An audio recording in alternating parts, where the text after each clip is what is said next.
好，咁啊，今日歡迎大家啦。聽日就係耶穌呢個聖心嘅慶典。咁我哋今次係為咗想增加對呢個耶穌聖心節嘅認識，同埋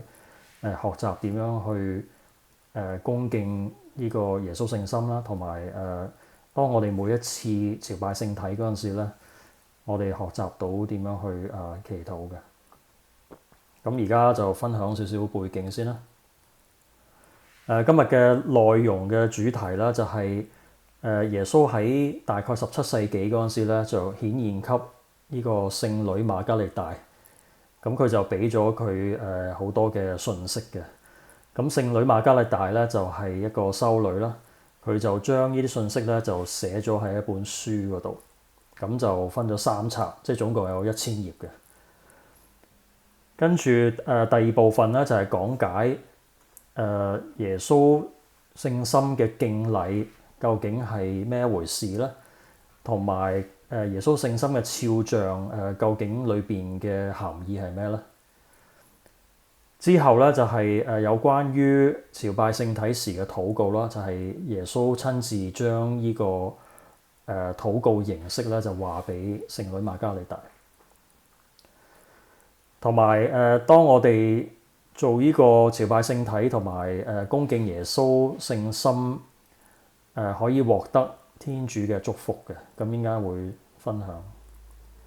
最後咧，我哋會一齊誦念一個耶穌聖心嘅獻禮禱文啦。咁就係為咗預備聽日嘅節日。咁以下嘅內容咧係來自聖女瑪加利大嘅一本書啦，叫做 Spiritual Conferences。聖女瑪加利大咧本身係一個修女啦，佢就加入咗呢個法國嘅聖母訪親修院。咁佢發咗永願之後咧，大概喺1673年咧，喺心裏邊咧就開始感應到天主嘅話語。聖母訪親會咧本身係由聖方濟各沙雷氏喺1610年創立嘅。咁我哋之前神修講座有講過聖方濟各沙雷氏嘅一啲生平啦。咁之後嘅日子咧，大概係長達10幾年咧，耶穌就不斷咁顯現俾呢位修女，就同佢透露啊，當時世上大部分嘅人咧已經唔愛天主，只係有一小撮嘅人咧係毫不保留咁樣去愛佢，咁令到耶穌好感到痛心。耶穌就透過神視咧，俾修女咧經歷佢嘅受難啦，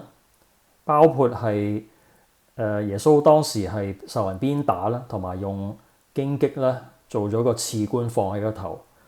另外就係最後就釘佢喺十字架上啦，就俾修女一個機會咧，就分擔耶穌嗰個悲痛。耶穌就話有好多門徒咧，未有因為佢嘅救贖咧而感謝天主嘅神恩，而喺領聖體嗰陣時咧，亦都冇作好準備啦，甚至咧犯咗大罪之後冇去辦告解啦，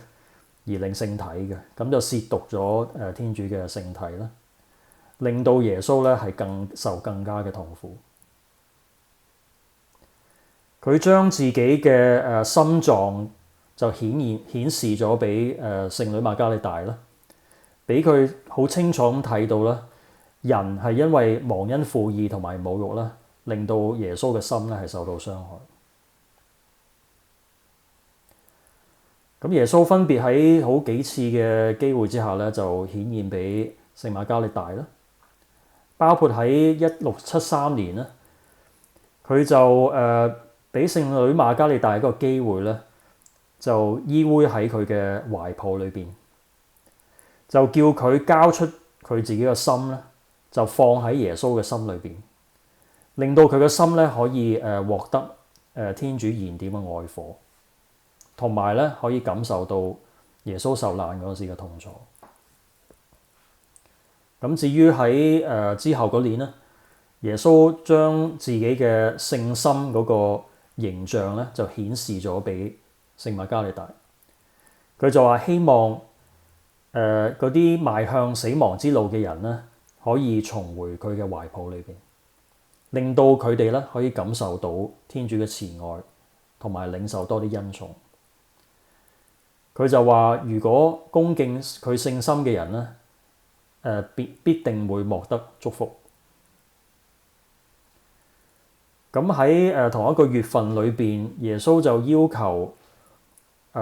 修女咧就多啲勤領聖體聖事啦，同埋喺每個星期四嘅晚上11點至12點咧，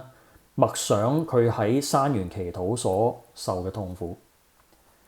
祈求咧天父寬恕世人嘅罪。去到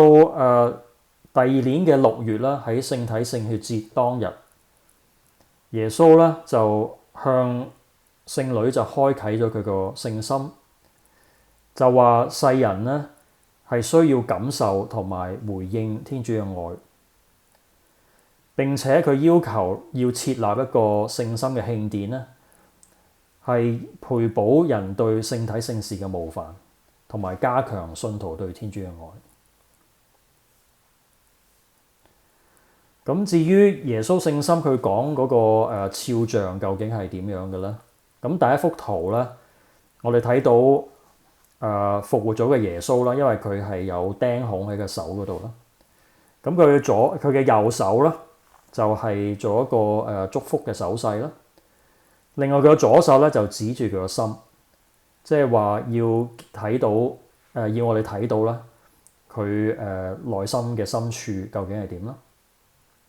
咁至於右邊嗰幅圖咧，就解釋咗裏邊有幾樣嘢嘅。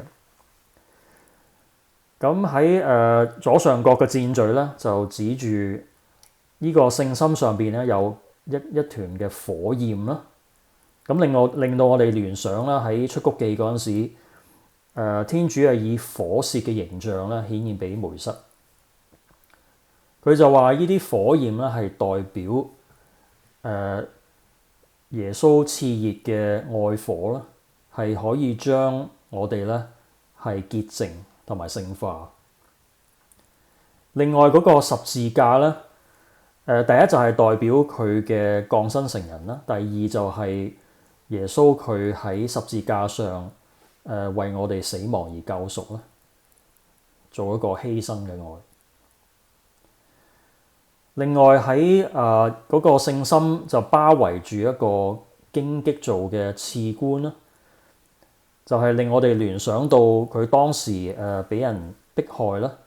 就將一個荊棘做嘅刺冠咧就戴喺佢個頭，咁令到佢係流好多血啦，同埋受咗好多凌辱嘅。咁呢個就係代表佢喺十字架上受嘅苦啦，就包括好多人辱罵佢咯，同埋現世嘅人咧，佢對佢嘅名字嘅褻瀆嘅。咁至於喺佢嘅心嘅右手邊咧，就見到嗰個傷口就流咗啲血出嚟啦。咁我哋記得喺《若望福音》有提過啦，就係當耶穌死咗之後咧，有位兵士就將一個長矛咧就刺穿咗佢嘅肋旁，直到佢嘅心臟。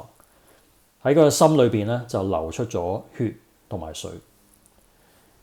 其後神學家咧就有提到啦，就係話呢個血同水咧就係皆同呢個聖神咧，呢三樣嘢就係為我哋作出洗禮嘅三樣嘢，就係耶穌將佢嘅所有嘅一切咧係毫不保留咁樣灌注喺我哋嘅每一個靈魂，令到我哋靈魂可以潔淨。呢個就係耶穌聖心嗰個畫像嘅思想。咁喺聖經裏邊有冇提到有關耶穌聖心嘅章節咧？係有嘅。咁其中有3個例子啦。第一就係喺最後晚餐嗰陣時，耶穌同佢嘅12位宗徒咧一起咧就慶祝一個逾越節。當時咧，耶穌就同佢嘅宗徒講，就話佢哋當中咧有一位係將會出賣佢。咁佢哋覺得好不安啦，就每一個宗徒咧都走埋去問耶穌，話究竟係咪你講嗰個人係咪我啊？咁當時呢個伯多祿咧就示意若望咧，因為若望係坐喺耶穌嘅右手邊咧，就叫佢問下耶穌究竟佢講緊係邊個。咁當時咧呢個若望咧就挨咗喺耶穌嗰個懷抱裏邊啦，就感受到啦佢耶穌聖心嗰個愛。佢之後咧，若望咧就顯現俾聖妹瑪加利大咧，就話俾佢聽當時發生嘅情況。咁呢個係一個所謂神魂超拔嘅狀態啦。另外喺佢哋食完呢個晚餐之後咧，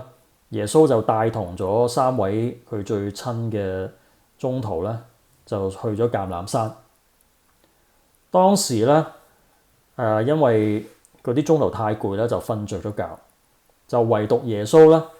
就坐喺個石嗰度咧，就喺度祈禱。咁佢當時因為知道咧將要被出賣啦，同埋會係受好多苦難啦。咁佢喺一個好極度驚慌嘅情況底下咧，佢嘅祈禱咧越發懇切。當時因為佢緊張啦，就冒汗啦，亦都係因為佢個情緒咧太過驚慌咧，係有血係流出嚟嘅。咁其後咧有啲聖經學者咧就話嗰啲血咧就係喺心裏邊流出嚟。而喺好多年之後，佢就透露俾傅天娜修女啦，即係 Divine Mercy 嗰位聖女傅天娜咧，就話佢當時感受到聖父俾佢嘅一個差事咧，就係佢要為所有人嘅靈魂咧嘅得救啦，而係受苦嘅。佢係當時係睇到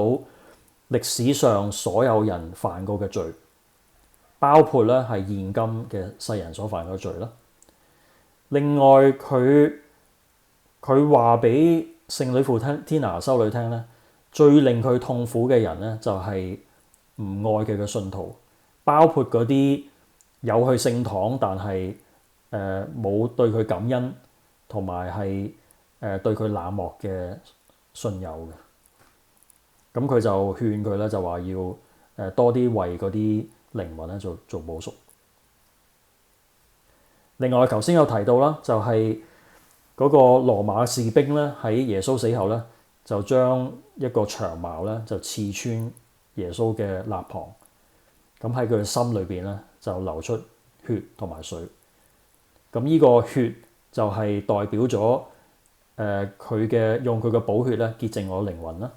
同埋用水咧，係令到呢個世界咧係更新，令到我哋所有領受洗禮嘅人咧，可以重拾同天父嘅關係。咁呢個就係聖經裏邊嘅記載。咁至於耶穌聖心嘅敬禮，究竟係要做啲咩咧？佢就同聖女瑪加利大講啦，就係為咗賠補所有人對佢聖心嘅傷害。咁有啲咩傷害咧？第一就係對佢表示冷漠嘅心啦。第二就係冇感恩到天主嘅救贖。第三咧就係忽視咗聖體聖事俾我哋嘅恩惠，即係我哋冇好好咁樣去領受聖體聖事啦。另外咧，我哋好多時有機會嘅情況之下咧，就冇同人去分享主嘅愛。咁耶穌就特意咁樣透過教會咧，就建立咗呢個慶典，令到所有愛佢嘅信徒咧，可以恭敬佢比人類犧牲嘅愛。咁我哋睇到個圖裏邊所示啦，就係首先耶穌係將聖女瑪加利大轉化啦，就潔淨咗佢嘅靈魂。咁當時呢位修女咧就見到喺耶穌嗰個心同埋佢嗰個聖傷咧，即係佢手同埋腳嘅釘孔咧，就流出咗天主嘅慈愛，就照射喺個靈魂，令佢感覺到好多無限嘅溫暖啦，同埋耶穌基督嘅犧牲嘅愛啦，就幫助佢嘅靈魂咧就擺脫咗佢對呢個世俗所有事物嘅依戀，同埋令到佢咧係有一顆好熾熱嘅心去愛天主嘅，令到佢對天主好有敬畏、孝愛同埋忠愛之情，即係話唯一佢嘅所愛嘅人咧就係天主啦。咁當時耶穌就命令聖女瑪加利大咧，就將佢所講嘅信息咧就寫喺一個筆記簿上。另外咧就叫一位神父啦，就做佢嘅神師，就證明聖女講嘅嘢咧係完全係真確嘅。並且咧就將呢個信息就傳俾教會同埋普世啦。但係耶穌就警告佢哋啦，就話佢哋會因為呢樣嘢咧係遇到極大嘅阻撓嘅。咁卒之就應驗咗啦，因為當時有一派嘅所謂嘅神學家咧，就認為呢個顯現咧係假嘅，咁就作出好多反對嘅聲音。但係耶穌就同佢哋講啦，就話喺呢個成聖路上咧，好多時佢哋係會遇到好多困難嘅。咁就叫佢哋將佢哋受嘅苦難咧，就獻俾天主，同埋佢應允咗咧，將來咧喺天國，因為佢哋喺世上同基督一齊受苦難咧，佢哋喺天國咧係同受光榮。咁耶穌聖心嘅敬禮究竟點解係喺某個日子咧？根據教會嘅傳統咧，就喺聖體聖血節，即係剛剛嘅禮拜日發生咗啦嘅之後嘅禮拜五。咁點解禮拜五咧就係紀念耶穌基督受難咧？因為佢喺禮拜五嗰度係被釘十字架啦，同埋希望透過呢個節日咧，就提醒咗我哋可以從佢嘅聖心咧係獲得天主嘅慈愛，同埋增加對佢嘅信靠嘅。咁同聖體聖血節有咩關聯咧？就係因為透過聖體聖事咧，我哋係仰賴耶穌基督係結合咗人性同天主性咧，令到我哋可以同天主聖三、聖父、聖子、聖神咧係合而為一。咁佢耶穌就向聖瑪加利大透露啦，就佢聖心嗰個形象裏邊嘅意思咧，即係頭先有分享過，就叫佢將呢個景象咧就展示俾世界嘅人睇，令到我哋咧可以喺無論喺教堂或者喺家中咧，可以當我哋睇到耶穌聖心嗰個形象嗰陣時咧，令到我哋可以紀念佢所受嘅凌辱啦，同埋感受到佢俾世人嘅愛。耶穌亦都希望咧，我哋將我哋自己咧獻俾佢個聖心，就喺每一個月嘅第一個禮拜五咧，就參與彌撒同埋朝拜聖體嘅。咁我相信三藩市教區每一個聖堂都會做咯，就喺佢個聖體嘅面前就禱告，祈求天主寬恕我哋嘅罪過啦，同埋俾恩寵我哋。咁天主咧就即係耶穌就應承咗咧，就一定會聽我哋嘅祈禱咯。佢就話如果連續9個月做呢個朝拜聖體同埋恭敬耶穌聖心嘅敬禮咧，佢係會俾好特殊嘅恩寵同埋祝福我哋。咁喺分享嗰啲特殊嘅祝福之前咧，而家我哋就會講解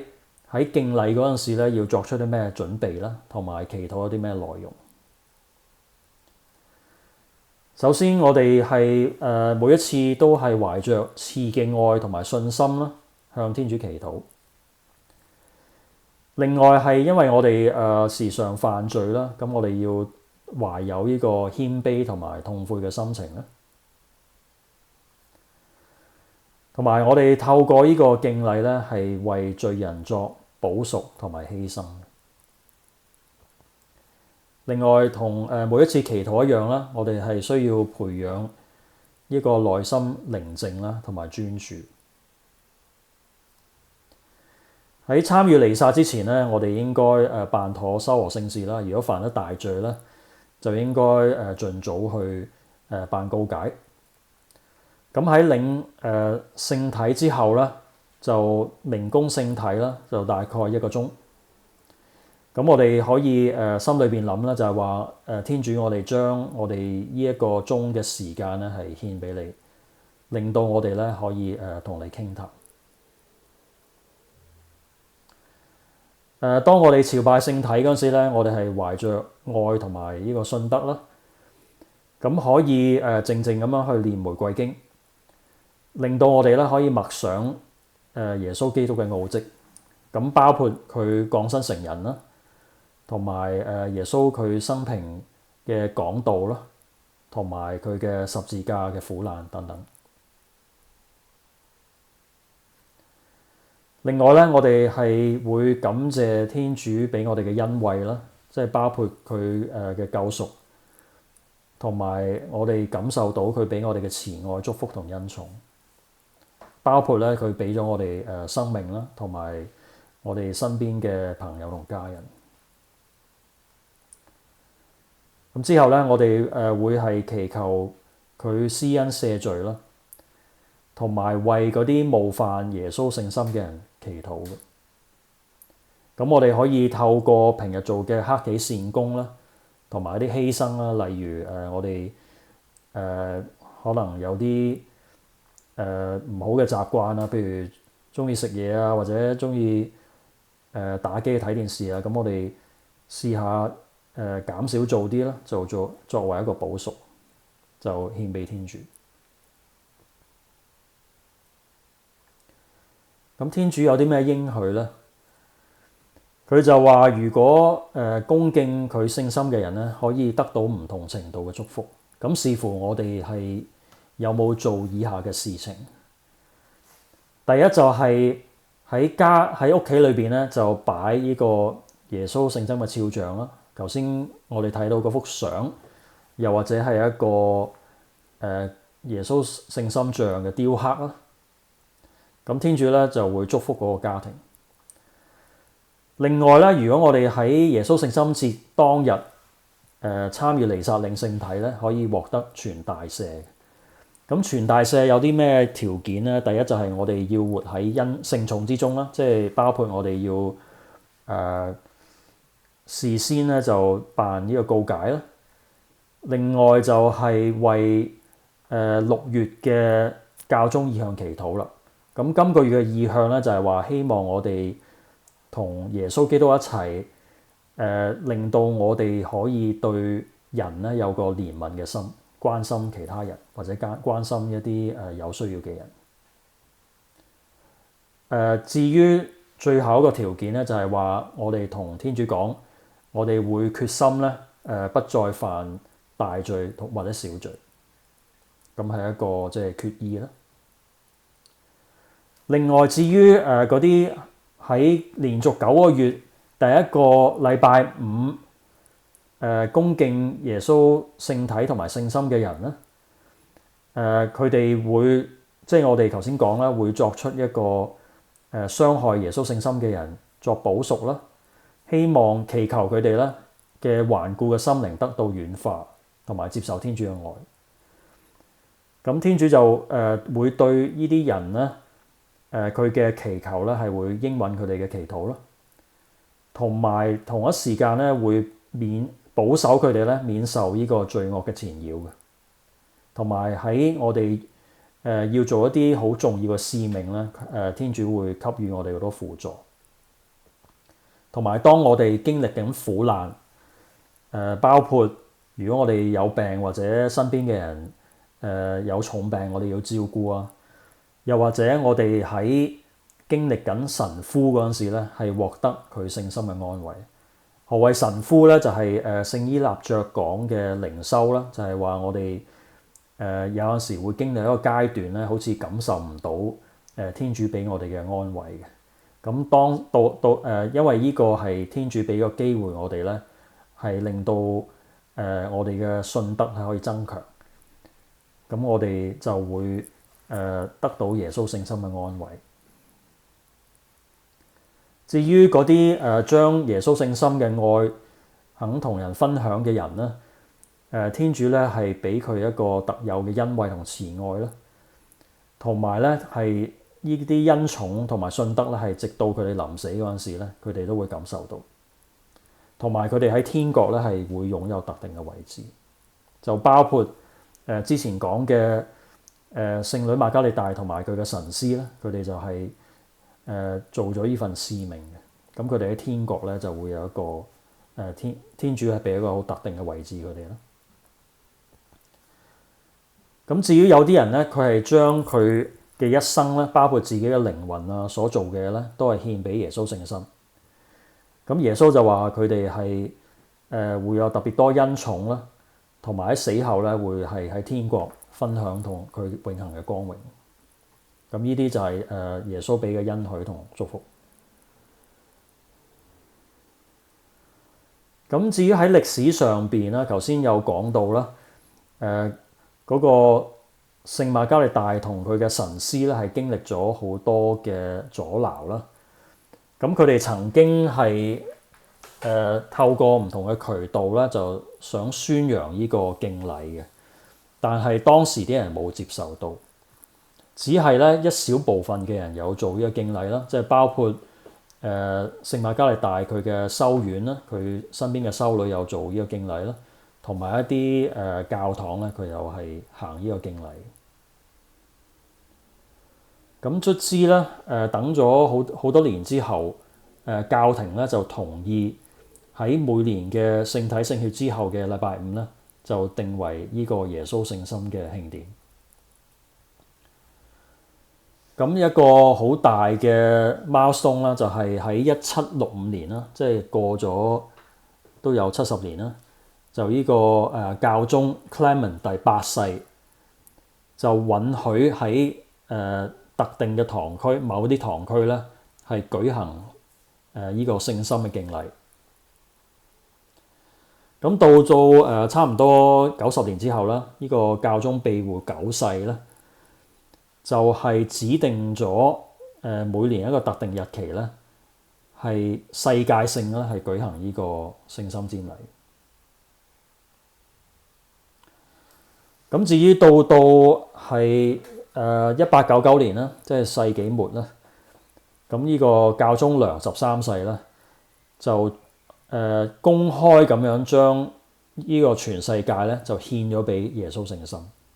咁呢個係一個，亦都係一個即係世界性嘅事件啦。咁佢係要求所有嘅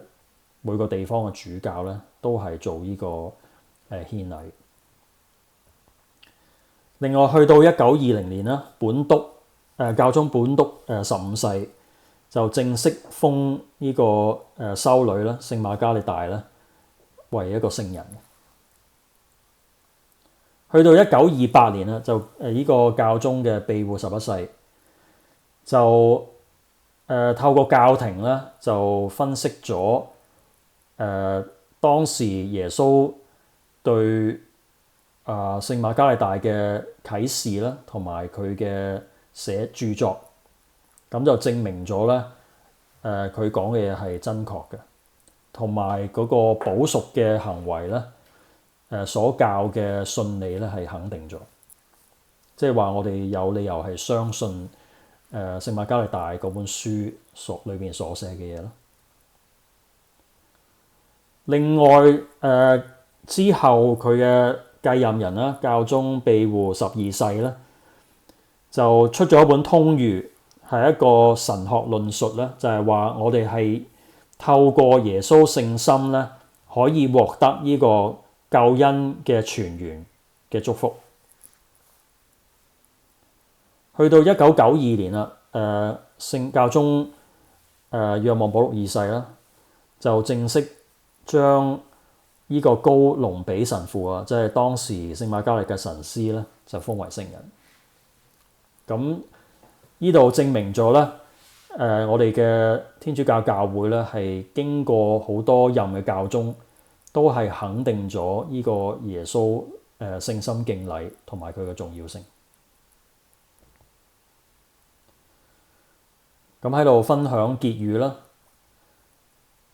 就重複翻之前講嘅嘢啦，就係話耶穌渴望我哋回應天主對世人嘅慈愛同埋憐憫，佢甘願犧牲自己嘅性命咧，係為咗人類受苦，目的咧係為救贖人類，為咗減輕世人嘅忘恩負義同埋信徒冒犯聖體聖事所帶嚟嘅惡果。耶穌係特定設立咗呢個聖心敬禮啦，讓虔誠嘅信徒咧可以專注咁樣祈禱，領受佢嘅祝福，令到每一個人咧好似聖女瑪加利大一樣，擁有一顆熾熱嘅心。咁我哋祈禱當中咧，亦都係希望我哋可以有一個對天主十分敬愛嘅心。信徒喺每當朝拜聖體嗰陣時咧，我哋係需要天主俾我哋嘅信德，令到我哋相信咧，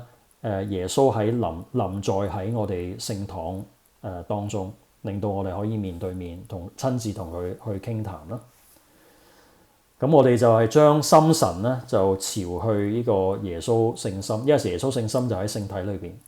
就咁專注咁樣去祈禱，同埋默想佢嘅奧蹟。咁因為天主俾我哋嘅愛德啦，透過聖神，信徒咧係甘願為嗰啲冒犯耶穌聖心嘅人咧，係做一啲克己善功愛德嘅工作，同埋一啲犧牲咧係作補贖。咁呢啲信徒咧嘅行徑係獲得天主嘅祝福啦，同埋佢會應承答應我哋嘅祈禱嘅。喺將來我哋有幸去天國嘅日子咧，可以一同咁樣享受佢嘅光榮。耶穌聖心，求你垂憐。好啦，咁我哋而家做一個簡單嘅祈禱啦，就係呢個聖心獻禮禱文，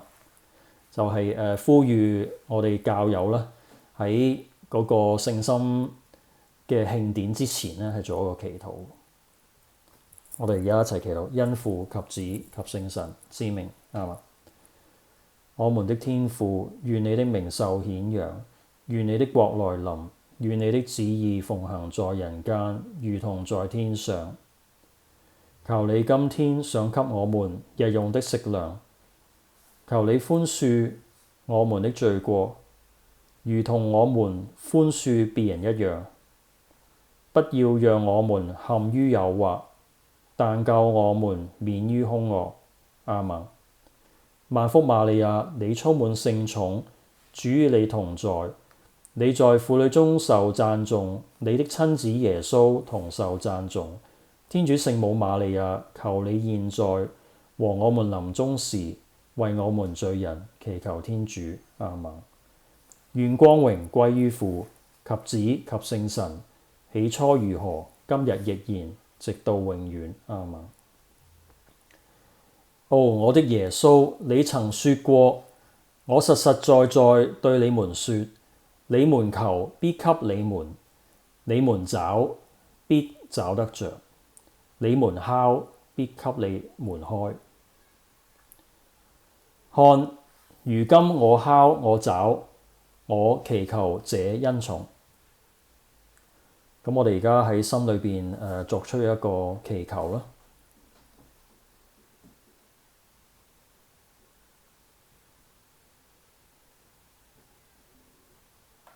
耶穌聖心，我完全信賴你。我的耶穌，你曾說過，我實實在在對你們說，你們因我的父親全能的名字祈求什麼，他必會賜給你。看，如今因你的名字，我向天父祈求這恩寵。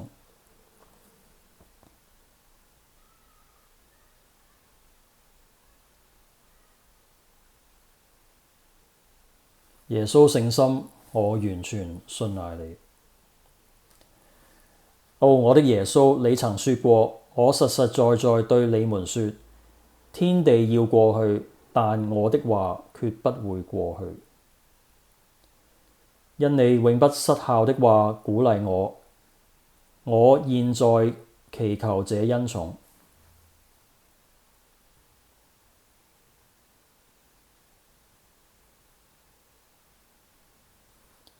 耶穌聖心，我完全信賴你。耶穌聖心，對你而言只有一事是不可能的，即不同情遭受磨難的人。所以請憐憫我們可憐的罪人，並應允我們透過你的母親和我們溫柔的聖母瑪利亞，痛苦並無玷的聖心，而祈求你的恩寵。大聖若瑟，耶穌的養父，請為我們祈禱。阿們。因父及子及聖神之名。阿們。好，咁